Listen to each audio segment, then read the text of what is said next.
పూరా లోకల్. నమస్తే, welcome to పూరా లోకల్. సిద్దిపేట నియోజకవర్గం నుంచి గాంధీ భవన్ కి కాంగ్రెస్ పార్టీ కార్యకర్తలు చాలా మంది రావడం జరిగింది. ఇక్కడ క్రమశిక్షణ కమిటీని కలవడం జరిగింది. మరి ఎందుకు కలిసారు ఏంటి అనే వివరాలు అడిగి తెలుసుకునే ప్రయత్నం చేద్దాం. మీ పేరు? నా పేరు కట్కూరు సత్యనారాయణ సారు.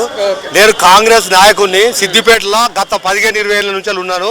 మా నాయకుడు పూజల హరికృష్ణ కాంగ్రెస్ కార్యకర్తల్ని, కాంగ్రెస్ ప్రజలని, సిద్దిపేట కాన్ఫరెన్స్ని ఇలా ఒక కోవట్ల మాటలేని ఇలా ఆయనని షోకాజ్ నోట్ ఇచ్చినందుకు నేను గౌరవ చైర్మన్ మల్లురావుకి, అదేవిధంగా షాబుద్దీన్కు, మరి మా మహేష్ గౌడ్కు విన్నవించేది ఏంటంటే కాంగ్రెస్ పార్టీలో ప్రజల నుంచి వికలాంగులకు అదే సీఎం రిలీఫ్ ఫండ్ ఆయన 1 లక్షల రూపాయలు సీఎం ఇచ్చి ప్రజలకు న్యాయంగా చేసిండు.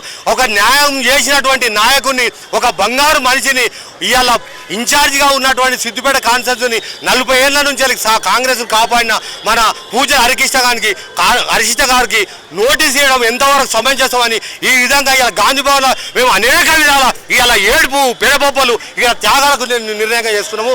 ఇటువంటి నోటీసుని వాపసు తీసుకునేదాకా మేము ఇక్కడ మా గాంధీ భవన్ కూడా మా నిరసన ఆగలనే విషయంగా చెప్తున్నాను.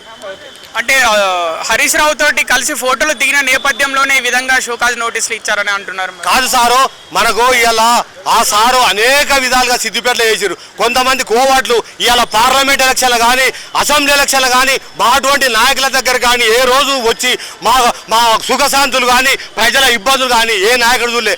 అనవసరంగా వెనక నుంచి కోవట్టు చేసి ఒక గౌరవమైన బంగారు నాయకుడిని సిద్దిపేటలో మేము ఉన్నామంటే మా నాయకుడు ఉన్నాడు. అటువంటి నాయకుడిని ఇంతవరకు చేయడానికి మాకు బాధాకరం అవుతుంది. ఆ నోటీసు వాపసు ఇచ్చి ఇలా ఇన్ఛార్జి పూజలకి ఇస్తే ఖచ్చితంగా అయినే ఉండాలని నేను మా మహేష్ గౌడ్ గారికి పేరు అభినందిస్తున్నా ఈ మీడియా సమక్షంలో.